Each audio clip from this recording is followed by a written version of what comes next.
Біздің балалық шағымыз өткен ғасырдың 60-70 жылдарында өтті. Ол кеңес өкіметінің қылышынан қан тамып дәуірлеп тұрған шағы еді. Қожа мен молданы қойша қуып сабаймыз деп әндететін комсомолдардың заманында Құдайға сену, дін жолын ұстану қараңғылық, надандық болып саналатын. Бірақ та соған қарамастан адамдардың санасында мыңдаған жыл бойы сіңіп қалған Құдайға деген сенім күшті еді. Үлкендерден жын-шайтан туралы әңгімелерді көп естіп өстік.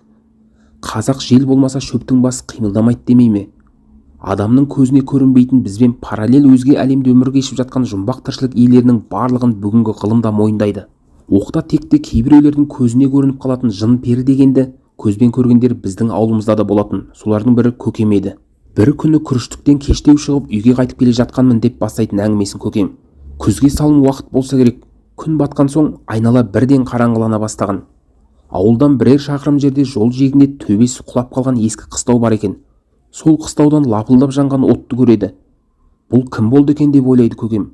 Қыстаудың қалқайған қабырғалар ғана бар екен. Есік терезесі ашық-шашық. Жақындай бере көкем отты қоршай отырған бастарына папаха киген шешендерді көреді. Ғау-ғау деп шуылдасып әңгімелесіп отыр дейді. Соғыс кезінде жер ауып келген шешендер 50-ші жылдардың ортасында елдеріне қайта кеткен екен. Осы елге үйреніскен бірлі-жарымдар ғана қалып қойыпты. Соны білетін көкемнің көкірегіне қорқыныш ұялайды. Бұл шешендер кімдер? Қайдан келген? Мүмкін жақын ауылдың малын ұрлап сойып жеп отырған шығар деген ойлар келеді. Жол дәл қыстаудың дәл жанынан өтеді. Бұрылып кетуге мүмкіндік болмай қалыпты. Мал ұрлығының үстінен түскен жалғыз жолаушыны шешендер аямайтыны анық екен. Содан көкем тәуекел деп алдын ала қам жасайды. Өмірі тастамайтын 16-шы мылтығын алып аспанға қарата гүрс еткізіп оқ атады. Ойы мылтық дауысын естіп опыр-топыр болып жатқан кезде атпен шауып жандарынан өте шығу болыпты. Бірақ қызығы сол, гүрс еткен мылтық дауысы естілген сәтте лаулап жанған от та, қауылдасып сөйлескен шешендер де көзден зым-зия ғайып болып жоғалып кетеді. Мынаны көргенде одан сайын зәресі ұшқан көкем ауылға жеткенше атына қамшыны аямай басып шауып келеді. Ертеңіне таңертең ертелетіп атпен жұмысқа кетіп бара жатқанында қыстауға арнайы кіріп қарап көреді. Не жанған оттың күлі, не отырған адамдардың ізі жоқ дейді. Соны көрген көкем көзіме көрінген жын-шайтан екен деп түйеді. Үлкендердің аузынан осындай жын-шайтанға қатысты бірқатар әңгімелерді естіп өскен мен бұған сенетінмін.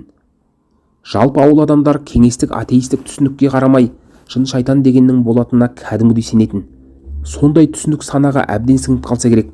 Бір жолы мен де жын-шайтанға тап болғаным бар. Ол кезде 5-6 сыныпта оқитын болуым керек. Күздің күні сабақтан келген соң есекпен томаша теруге барамын. Бір күні көрші тұратын Балабек ағаның үлкен ұлы Нұрланды ертіп алдым. Екеуміз қоржынға томашаны толтырып алып ауылға қайтқан кезде күн кешкіріп қалған. Күн батқан соң-ақ айнала тез қараңғыланып кетті. Бір кезде артында отырған Нұрлан: "Анан қара, бір әйел айқайлап шақырып жатыр" дейді. Қарасам құм басында сары көйлек киген бір әйел бізге қарап қол мұлғап бірдеңе дейді. Кешқұрым уақытта ауылдан алыс құм арасында жалғыз жүрген бұл қандай әйел деген ой келді. Содан мүмкін сайтан деген осы шығар деген суық ой санама тіліп өтті. Сайтан емес пе дедім мен. Нұрлан да соны ойлаған болу керек. Шайтан деді ол да мені құптап. Мынаның сайтан екеніне енді екеуміздің еш күмәніміз қалмады. Сол-ақ екен артында отырған Нұрлан есектен қарғып түсіп, жаяу жортақтап алдыма түсіп безе жөнелсін. Бойымды қорқыныш билеген мен есекті тебініп таяқпен басқа көзге сабалап ықылап келемін. Алдымда бара жатқан Нұрлан: "Ойбай, жолдың шаңы бұрқ ете қалды" деді бір кезде. Соны естігенде шайтан келіп қалған екен деп одан сайын есек тебіне түсемін. Сөйтіп ауылға қалай жеткенімізді білмей қалдық. Тек ауыл шетіне кіргенде ғана көңілім сабасына түсті. Үйге келгесін бірден апама "Шайтан көрдім" дедім. "Не қылған шайтан?" дейді апам. Мен болған жайды айтып бердім. Бүгін көрші ауылдың қойлары қосылып кетіпті. Содан жұрт у-шу болып құм арасынан қойларын іздеп жүр.